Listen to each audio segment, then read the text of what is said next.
मौर्यकालीन इतिहास के स्रोतों के बाद मौर्यकालीन प्रारंभिक शासक जिन्होंने भारत में मगध को केंद्र बनाकर 16 महाजनपदों के बाद भारत में राजनीतिक एकता को स्थापित किया और सिकंदर के भारत आक्रमण के बाद जो राजनीतिक अव्यवस्था भारत में फैल चुकी थी उसको व्यवस्थित सुसंगठित करने का कार्य मगध के मौर्य शासकों ने किया। ऐतिहासिक सूत्र जो हैं वह यह प्रमाण प्रस्तुत करते हैं कि मौर्य शासकों ने ही एक अखंड भारत को राजनीतिक सत्ता के रूप में स्थापित किया तथा प्रारंभिक मौर्य शासक चंद्रगुप्त मौर्य, बिंदुसार और सम्राट अशोक, इन प्रारंभिक मौर्य शासकों ने अपने अपने शासन काल में भारत को एक रूप या एक समान करने का प्रयास किया। मौर्य शासकों के बारे में अनेकों बार ये कहा जाता है कि वे किस जाति या किस समुदाय से थे, तो मुख्य रूप से उसमें 3 मत प्रतिपादित हुए हैं। प्रथम, ब्राह्मण साहित्य जो है वो मौर्यों को शूद्र के नाम से जानते हैं। बौद्ध और जैन साहित्य जो थे वे मौर्य शासकों को क्षत्रिय कहा करते हैं।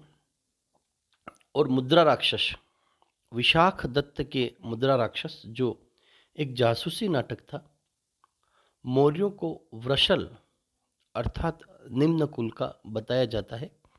और कुछ आधुनिक अंग्रेज इतिहासकार मौर्य शासकों को बाह्य या विदेशी बताते हैं। परंतु भारत में जो सामाजिक विभाजन हुआ उसके बाद कार्य आधारित नामकरण प्रारंभ हुआ। उसी क्रम में यह कहा जाता है कि मौर्य शासक जो थे वे मगध के प्रारंभिक मौर्य जो शासक थे चंद्रगुप्त मौर्य, वह राजवंशी परंपराओं से नहीं बने। चाणक्य, विष्णुगुप्त कौटिल्य के नेतृत्व के बाद और राज परिवार के व्यक्तियों को योग्य बनाकर चाणक्य ने चंद्रगुप्त मौर्य को भारत का सम्राट बनाया।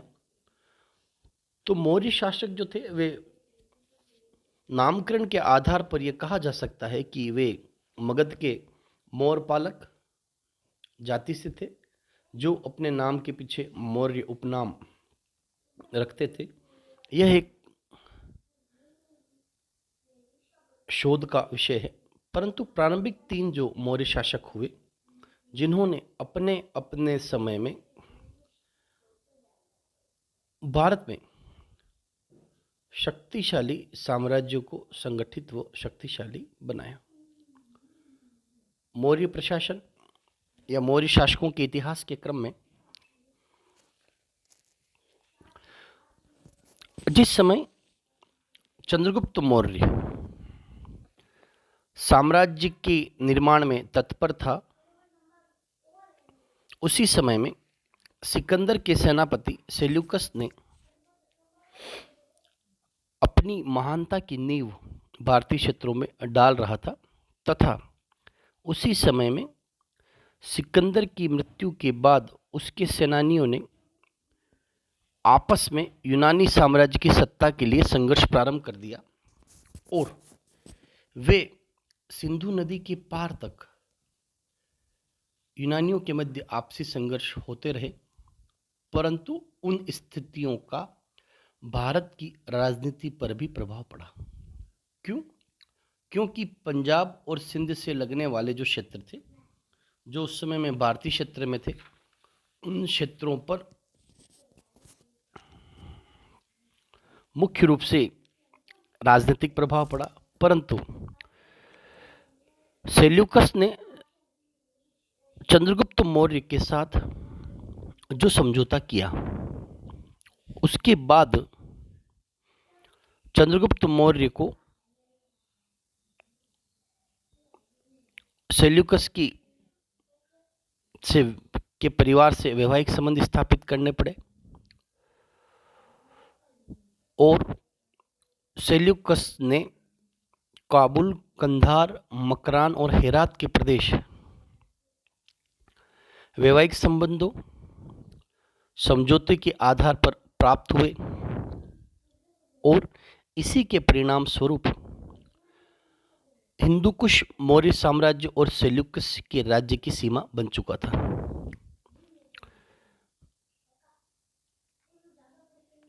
वैवाहिक संबंधों से मौर्य सम्राटों और सेल्यूकस के राजाओं के बीच जो मैत्रीपूर्ण संबंध रहे और उसको प्रमाणित करने के लिए सेल्यूकस ने अपने राजदूत मेगस्थनीज को चंद्रगुप्त के दरबार में रखा, जो एक उत्तराधिकारी था सेल्यूकस की तरफ से। और मेगस्थनीज ने भारत में रहते हुए जो साहित्यिक कार्य किया, जो उनकी साहित्यिक उपलब्धि रही, मेगस्थनीज ने यूनानी था, सेल्यूकस का राजदूत था। भारत में रहते हुए उसने भारतीय इतिहास का वर्णन, जैसा कि हमने मौर्यकालीन साहित्यिक स्रोतों में भी इसका वर्णन किया है कि मेगस्थनीज ने जो इंडिका लिखी, उस पुस्तक से मौर्य राजवंश और प्राचीन भारत के इतिहास को समझने में सहायता मिलती है। चंद्रगुप्त एक योद्धा, सेनानायक तथा महान विजेता ही नहीं वरन एक योग्य शासक भी था। इतने बड़े साम्राज्य की शासन व्यवस्था को मुख्य रूप से करने के लिए उसे शासन व्यवस्था में चाणक्य की सहायता से चंद्रगुप्त मौर्य ने अपने साम्राज्य को संगठित और शक्तिशाली बनाया। मौर्य शासन पद्धति का विस्तृत विवेचन चंद्रगुप्त मौर्य के मंत्री कौटिल्य के द्वारा ही हो पाया, क्योंकि शासन व्यवस्था का मगध के पूर्वगामी शासकों द्वारा जो विकास किया गया, उसका श्रेय चंद्रगुप्त मौर्य और कौटिल्य की सृजनात्मक क्षमता पर निर्भर था। और कौटिल्य के प्रसिद्ध ग्रंथ अर्थशास्त्र मौर्य शासन व्यवस्था पर तत्कालीन यूनानी प्रभाव को दर्शाता है। चंद्रगुप्त मौर्य ने ऐसी शासन व्यवस्था को स्थापित किया जिसे बाद में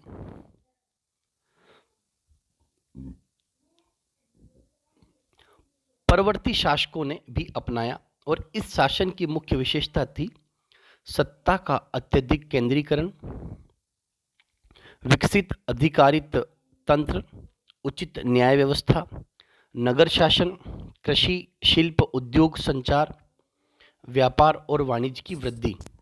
यह मुख्य कारगर उपाय थे जो मौर्य शासकों ने शासन व्यवस्था में अपनाए थे।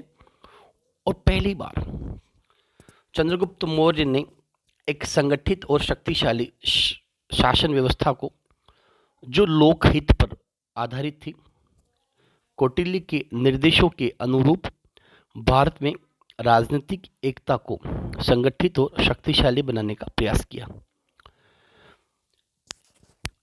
प्रारंभिक योगदान की अगर हम बात करें कि मौर्यकालीन शासक जो थे, जिन्होंने समय समय पर मगध को केंद्र बनाकर भारत में राजनीतिक सत्ता को शक्तिशाली बनाया।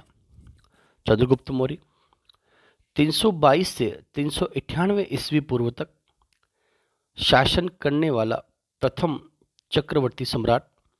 यूनानी लेखक जस्टिन ने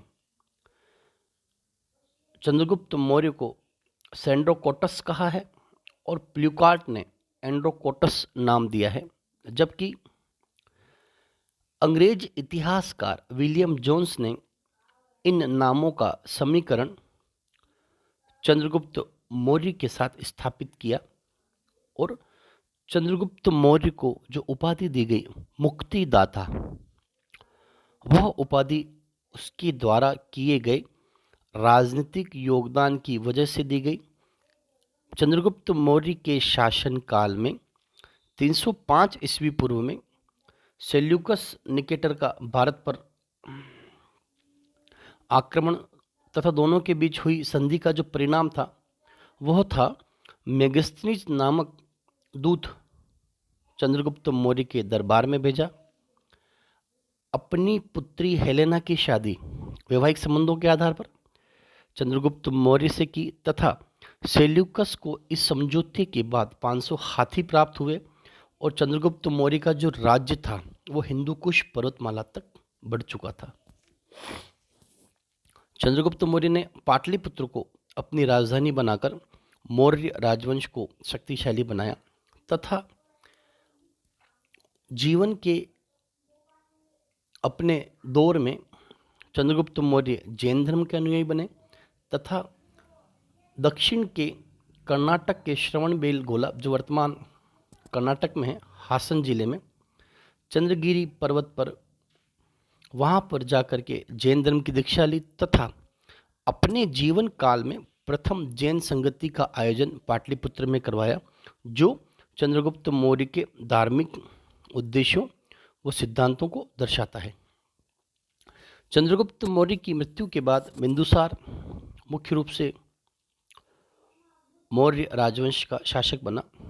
398 से 272 ईस्वी पूर्व यूनानी लेखक स्ट्रेबो ने अलिद्रोवेडस कहा है।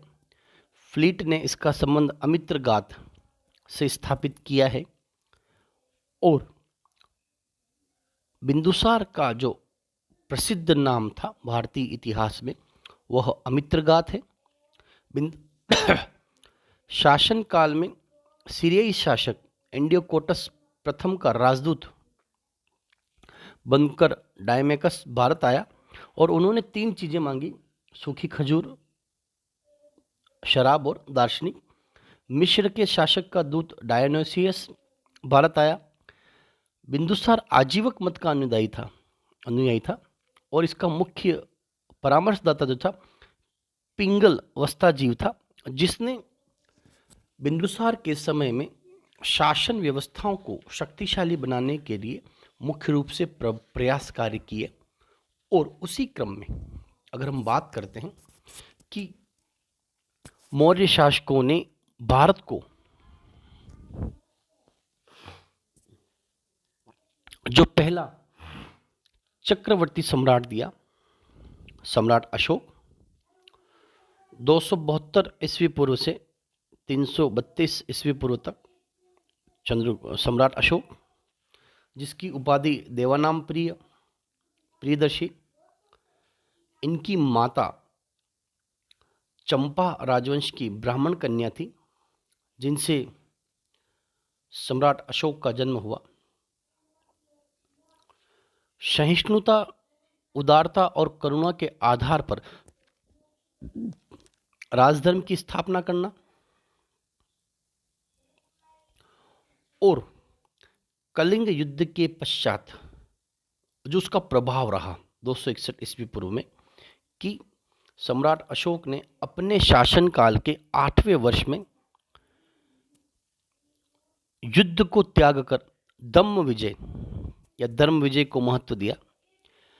कलिंग के शासक खारवेल के हाथी गुम्फा अभिलेख, जो उड़ीसा में है, के अनुसार कलिंग युद्ध के बाद सम्राट अशोक के द्वारा युद्ध न करने व हिंसा को त्यागने का जो प्रण लिया, उसी के प्रभाव की वजह से वे बाद में बौद्ध धर्मावलंबी बने, परंतु उससे पहले वे शैव धर्म के उपासक भी थे। कल्हण के राजतरंगिणी के अनुसार बौद्ध धर्म को अपनाने के पूर्व अशोक शैव धर्म के उपासक थे तथा अपने चचेरे भाई सुमन के पुत्र न्योग्रोथ के प्रवचन को सुनकर बौद्ध धर्म की ओर आकर्षित हुए तथा इन्हें बौद्ध धर्म में दीक्षित करने का श्रेय उपगुप्त को था। बौद्ध धर्म के विकास में सम्राट अशोक ने पाटलिपुत्र में तृतीय बौद्ध संगति का आयोजन किया तथा बौद्ध धर्म के प्रचार प्रसार में विभिन्न प्रचारकों को भिन्न भिन्न क्षेत्रों में भेजा। बौद्ध धर्म के प्रचार के समय श्रीलंका का शासक तिस्स प्रियदर्शी था और जिसका धम्म शब्द था राहुलोवाद सूत्र से। सम्राट अशोक ने श्रीलंका में बौद्ध धर्म के प्रचार के लिए महेंद्र व संघमित्रा को भेजा। नेपाल में बौद्ध धर्म के प्रचार के लिए स्वयं चारुमती के साथ गया। बनवासी क्षेत्र में रक्षित को भेजा। यवन देश में महारक्षित को भेजा। महाराष्ट्र में महाधर्म रक्षित और स्वर्ण भूमि क्षेत्र में उसने सोन व उत्तरा को विदेशों में बौद्ध धर्म के प्रचार प्रसार के लिए भेजा। अशोक के द्वारा बसाए गए जो नगर थे, एक पहला तो नेपाल में ललित पाटन और दूसरा कश्मीर में श्रीनगर जो वितस्था या झेलम नदी के किनारे स्थित है, और नेपाल में इन्हीं के परिवार के व्यक्ति ने देवपाटन एक नगर की स्थापना की जो बाद में जाकर बौद्ध धर्म का प्रमुख स्थल बना। सम्राट अशोक के जो उत्तराधिकारी थे, कुछ ग्रंथों के अनुसार कुणाल, विष्णु पुराण के अनुसार सयश। कुणाल अंधा था एवं उसके स्थान पर संप्रति ने शासन किया। कुणाल के बाद दशरथ उपाधि प्रियदर्शी। मौर्य वंश का अंतिम शासक जो था वह वृहदत्त था, जिसकी हत्या 185 ईस्वी पूर्व में ब्राह्मण मौर्य सेनापति पुष्यमित्र शुंग ने कर दी और एक नए राजवंश की स्थापना की जिसे हम शुंग राजवंश के नाम से जानते हैं। मौर्य शासकों ने समय समय पर यह प्रारंभिक समय में जो भारत का नेतृत्व किया, उसके उपरांत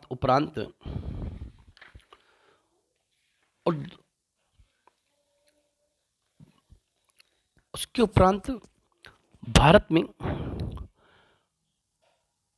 अशोक की मृत्यु के बाद 50 वर्षों में मौर्य साम्राज्य का पतन प्रारंभ हो गया और लगभग 50 वर्ष के अंदर इस साम्राज्य का अंत हो गया। इतने अल्प समय में इतने बड़े साम्राज्य का नष्ट होना साम्राज्य विनाश के कारणों की जिज्ञासा को स्वाभाविक रूप से दर्शाता है, परंतु अशोक की धार्मिक नीति को साम्राज्य के पतन का मुख्य कारण बताया गया, क्योंकि अशोक की धार्मिक नीति बौद्धों के पक्ष में थी। ब्राह्मणों के विशेषाधिकारों व उनकी सामाजिक श्रेष्ठता की स्थिति पर कुठाराघात करती थी। अंत ब्राह्मणों में प्रतिक्रिया हुई जिसकी चरम सीमा पुष्यमित्र शुंग के विद्रोह के रूप में दृष्टिगोचर हुई और इस मत का सफलतापूर्वक विरोध जो किया गया कि मौर्य साम्राज्य के पतन के कारणों के लिए अशोक के दुर्बल उत्तराधिकारियों को भी जिम्मेदार ठहराया गया। अशोक की शांतिप्रियता और अहिंसा की नीति साम्राज्य के पतन के लिए जिम्मेदार बनी, यह एक मत भी निकलता है। दिव्यावदान में बिंदुसार और अशोक के मध्य तक्षशिला में विद्रोह होने का जो उल्लेख मिलता है, जिसकी वजह से यह कहा जा सकता है कि कहीं न कहीं दूरस्थ या उत्तरापथ और दक्षिणापथ में जो मौर्य साम्राज्य स्थापित हो चुका था, उस साम्राज्य पर नियंत्रण को लेकर के, आर्थिक कारणों को लेकर के, धार्मिक कारणों को लेकर के और मौर्य साम्राज्य के अंदर अव्यवस्थाएं जो थी, जिनकी वजह से भारत में धीरे धीरे इतने बड़े साम्राज्य का अंत प्रारंभ हुआ और कहीं न कहीं इस प्रकार की व्यवस्थाओं से भारत में मौर्य साम्राज्य का पतन हुआ। परंतु प्रारंभिक मौर्य राजवंश का जो सबसे बड़ा योगदान था वो था भारत में एक तंत्रीय शासन व्यवस्थाओं को स्थापित करना और भारत की राजनीतिक एकता को संगठित और शक्तिशाली बनाना।